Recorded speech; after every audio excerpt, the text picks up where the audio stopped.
ഉറക്കത്തില് മൂത്രം ഒഴിക്കാൻ പോകുമ്പോ ഒരു കാര്യം ശ്രദ്ധിക്കണം. നാട്ടിൽ ഒഴിച്ചിട്ട് വന്ന മാതിരി പെട്ടെന്ന് ഇങ്ങ് വന്നേക്കരുത്. പിന്നെ ഇവിടെ ഭയങ്കര തണുപ്പാ. ആ ഒഴിച്ചത് ഒടിച്ചു കളഞ്ഞിട്ട് വേണം. നാട്ടുകാർ വിചാരിക്കും അവക്കടെ കല്യാണത്തിന് ഇട്ടേക്കണ ആർച്ചാന്ന്. അതെ ദാദാജി, ഒരു കാര്യം ചോദിച്ചോട്ടെ, ഇവിടെ ഈ ജീവിത സാഹചര്യങ്ങളൊക്കെ എങ്ങനെയാ ജീവിക്കാനൊക്കെ?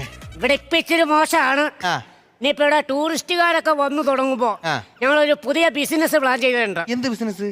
മഞ്ഞിലൂണ്. ലൂണയല്ല, മഞ്ഞിലൂണ്. വീട്ടിലൂണെന്നല്ലേ? അത് നാട്ടില്. ഭ്രാന്ത, ഇവിടെ എവിടെ നോക്കിയാലും മഞ്ഞിനകത്തിരുന്നല്ലേ വെട്ടി വിഴുങ്ങണത്. അതാണ് ഞാൻ പറഞ്ഞത്, മഞ്ഞിലൂണ്. മഞ്ഞിലൂണ്. പിന്നെ ഇവിടെ ജീവിക്കാൻ ഭയങ്കര പാടല്ലേ? ജീവിക്കാനൊക്കെ ഭയങ്കര ബുദ്ധിമുട്ടടാ. ആ, പക്ഷെ ചത്ത് കഴിഞ്ഞാൽ ലാഭാ. എന്താ? എടാ, മൊബൈൽ ഫ്രീസർ വേണ്ടത് എവിടെയെങ്കിലും കൊണ്ടുപോയി ചാരി വെച്ചാൽ മതി, അവിടെ ഇരുന്നോളും. എത്ര കാലം വേണേലും വയറ്